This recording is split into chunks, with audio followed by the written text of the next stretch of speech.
สบายดีพี่น้องสบายดีตอนเช้าเด้อตอนนี้ก็น้ำลดลงแน่แล้วเนาะพี่น้องน้ำเริ่มลดแล้วเมื่อที่สองของน้ำถ่วมที่สามด้วยไฟฟ้ากับโบมี่พี่น้องเลยเนี่ยสิกินกับโบมี่วันนี้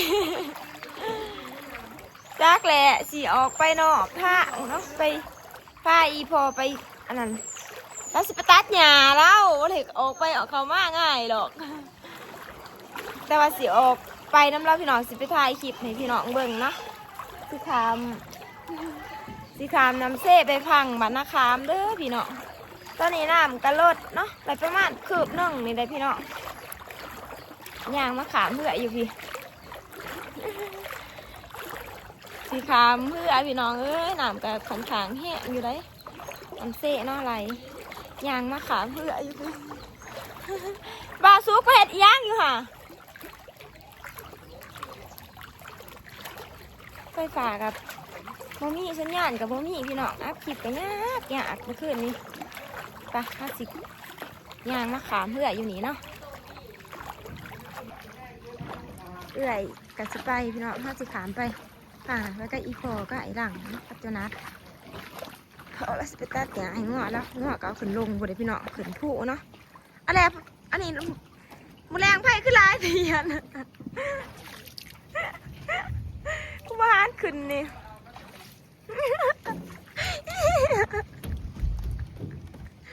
มือแดงไพ่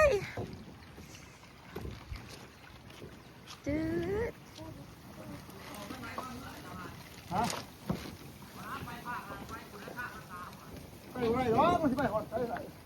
ไปเทศยาอยู่นี่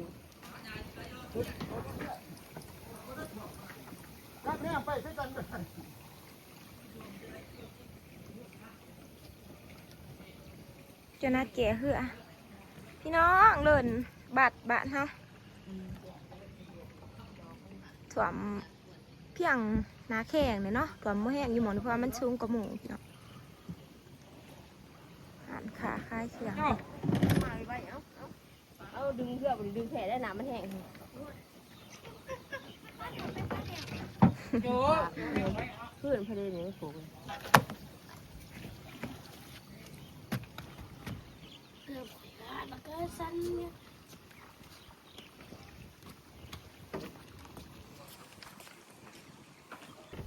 มีพี่น้องถ้าสิเอาพวกโทรศัพท์ไปสากเนาะกับไผ่โคงเพราะว่าบ้านเฮาไผ่มันรับบ่มีไผ่ผ่าสากบ่มีแบตโทรศัพท์จะเป็นลำบากค่ะพี่น้องเลยตอนนี้ก็หนามไร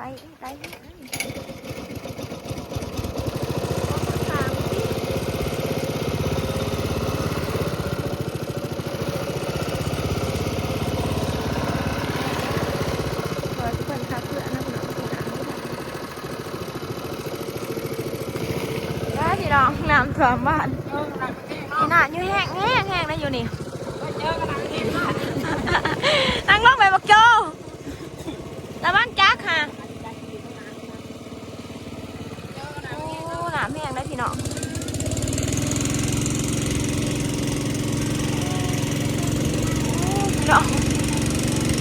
น้ำ2 บาทเช้าตีบบรรยากาศ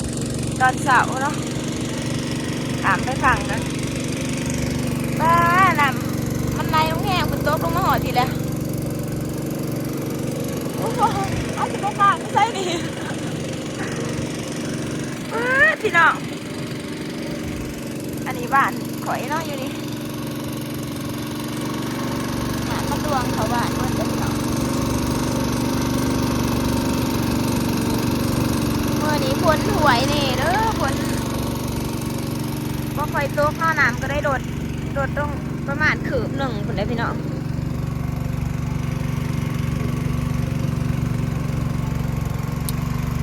ขามมาพังนี้ยังสูงอยู่ได้พี่น้องน้ำบ่ถึงเนาะหัวแต่นี้เนาะ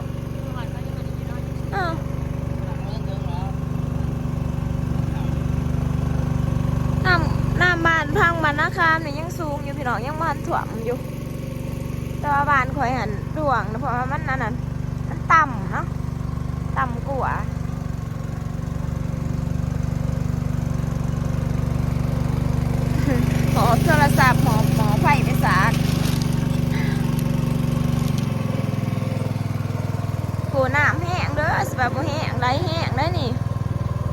กติขืนแห้งเด้อ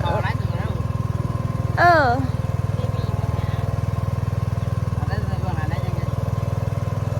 นี่เด็กพี่น้องหอดแล้วเนาะน้ำก้นมะกวาง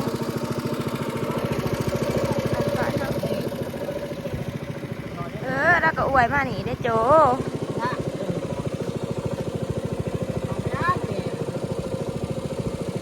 นี่กระดังเขานี่มันต่ำนะนี่อยู่นี่มันมาต่ำบ่นี่ก็ไปขมาว่าคุ้ง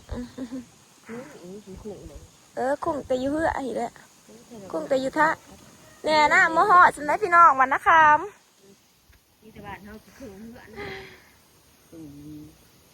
บ้านเราถ่วมเนาะ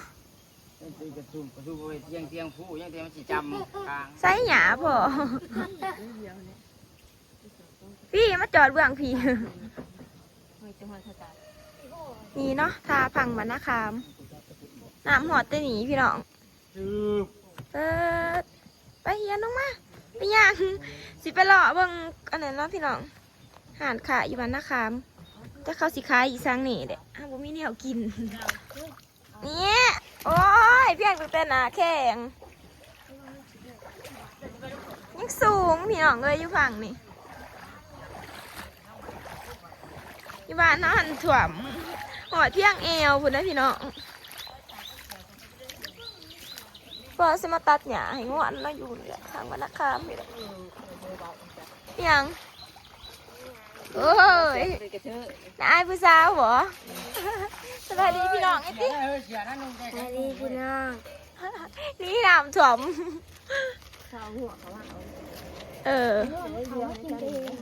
พอแล้วสาวโทรศัพท์มาสากไปห้องเหียนเนาะพี่น้องคนนี้นะไผ่ค่ะ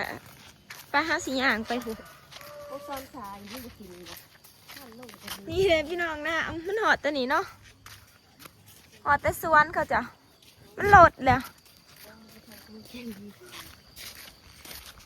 โหลดลงแล้วสีย่างไปหาสื่อเนี่ยกินอยู่ผูจักมีแล้วบอกขยานแต่เขากับอุพยพคือกัน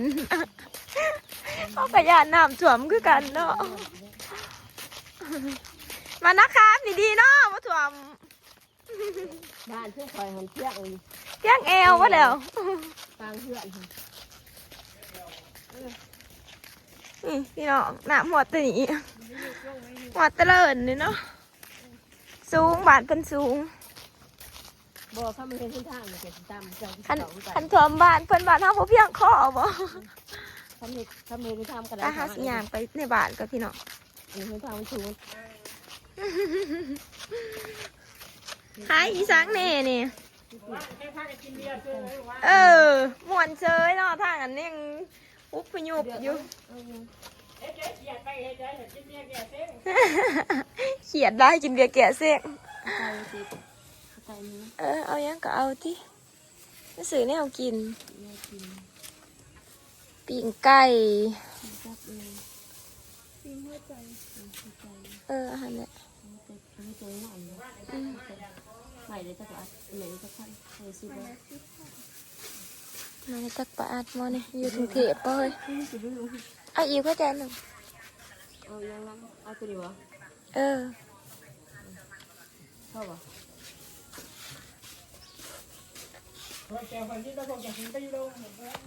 ก็อยู่บ้านนั่นแหละเขาเด็ดน้ำม้วนจะดันแบตไว้จะนัดมาแต่ซื้อของนะพี่น้องได้อีหยังปิ้งไก่มีซื้อมีพี่น้องนี่เป็นได้อีหยังพักสู้กับข้าวเปียกแนวกินแนวแห้งอะไรพี่น้องมันบ่มีอีหยังขายแล้วก็จะกับเมียนเครื่องบ่ได้คือกันเนาะแบบเก็บน้ำนะเพราะว่าเขากระยานน้ำมันไหลเข้ามาเฮือนเขาเก็บเมียนน้ำพี่น้ำกระไรเขายุ่งเฮียนน้อยหนึ่งเนาะไปที่พอเรามาตัดเนี่ยที่ไปสากแวะโทรศัพท์ยุ่งเฮียนนี่ก่อนพี่น้องตัดเนี่ยให้งัวไปงัวเป็นเดียงอยู่ผูกป่าขมบอนผูก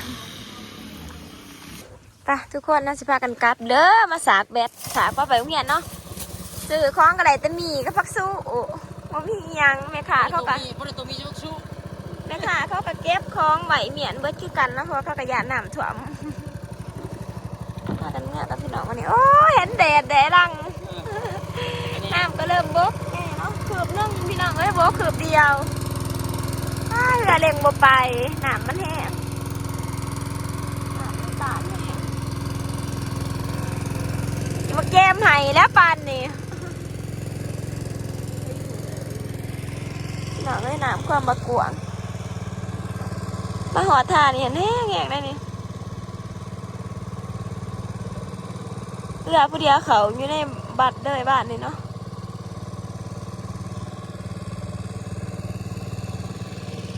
นี่ได้พี่น้องบ้านชาวสีแคมน้ำเนาะปีได้กับน้ำท่วมทุกปีไปตามมาหอทางแล้วก็เดินพี่น้องเอาจ้าโจ้จ้าอยู่นี่แห้งๆไปแล้วพี่น้องมาหอเดี๋ยวเรืออยู่แล้วป่ะนี่โอ้มาบืนอยู่นี้เหือเอาบ่ไปเลยพี่น้องมาที่หอนี่บ่ไปเดี๋ยวเหือเอามาอยู่หม่องนี้เนาะฝาซิเบิร์นเขาผุ่มนี้โหหนาปุ่นเยอะมันตีขึ้นมาพี่น้อง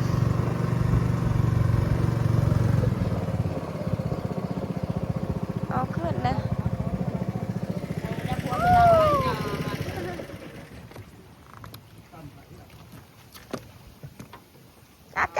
จับยังจริง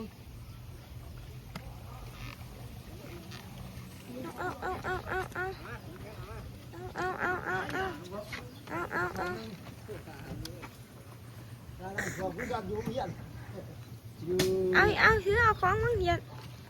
ถือเลยกูปลามันกระเดิกมันกระเข่าอยู่มาเหือนมึงปอนิดหนึ่งยังนอนอยู่ดุมไหลอยู่แต่ว่ากะจังบ้านี่เดี๋ยวไปสากแวดนี่เดี๋ยวอย่างน้ำคือเก่าพี่น้องบกน้อยหนึ่งเนาะน้ำก็ดีบรรยากาศน้ำท่วมเริ่มบกลงเนี่ยเนาะ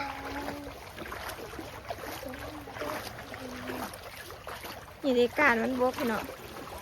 มันก็สิมีขี้ดินติดจริงสิเด็เพื่อนเขาก็ต้องได้ล้างลงน้ำเนาะขนาดบกขั้นบ่ล้างนี่เปื่อนเบอร์ได้พี่น้องขี้ตมมันขางเนาะขี้ตมมันโอกมาไผขึ้นก็ค้ามเลยโอ้ยสาชุนอกิสมแต่สาวอุ้ยแกเอากินแต่ว่าเขาว่าน้ำค่ะ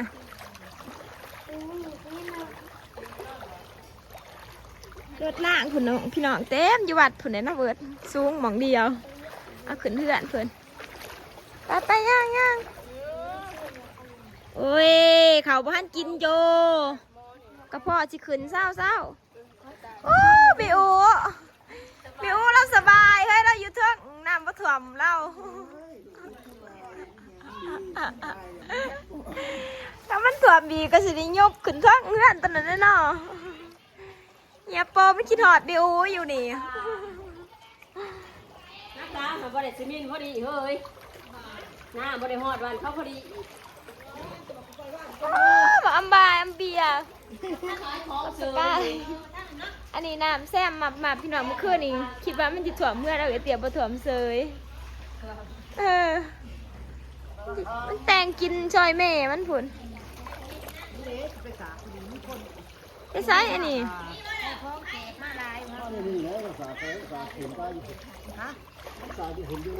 ไปใส่อันนี้โอ้ยจะไปนะคะซื้อหมอกซื้อมีไม่กินเลยยังเงิน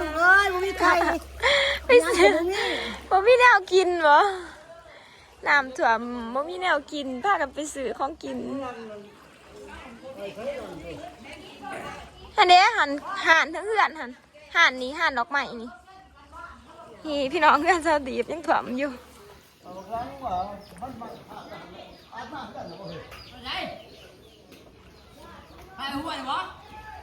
พี่น้ำมาผ่านไป เลยพี่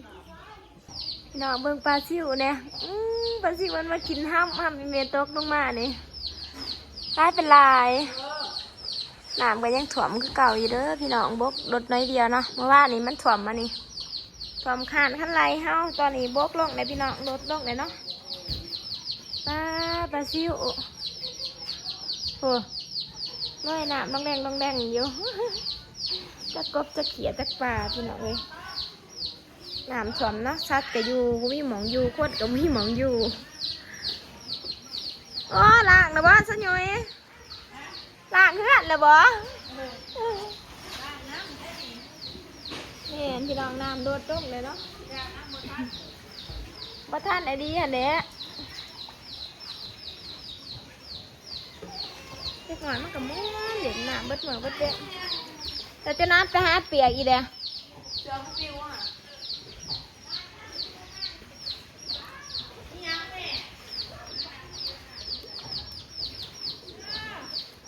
าวหม้อนี่มาเพื่อน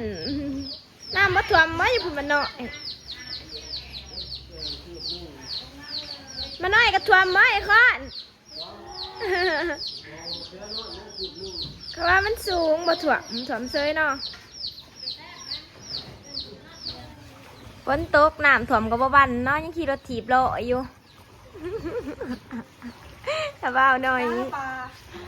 มาแต่ไสมาตีขี่รถถีบมาแต่ขี่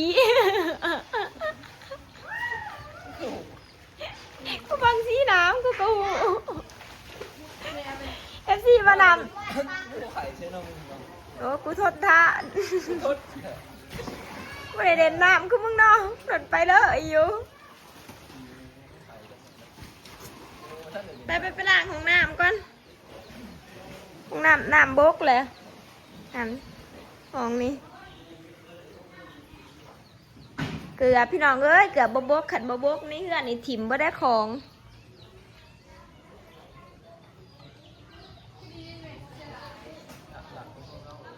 บกร้ายแล้วเพื่อนมึง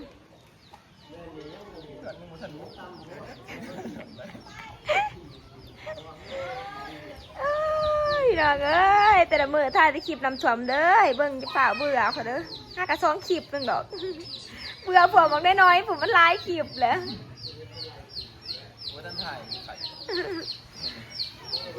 เป็นไข่พี่น้องอากาศก็เปลี่ยนน้ำกระท่วมไปพี่น้องคลิปนี้สิขอตัวลาไปก่อนเด้อฝากพี่น้องเป็นกำลังใจบางทีบางโฆษณาให้เจ้าตีนเด้อน้ำท่วมบ้านเนาะ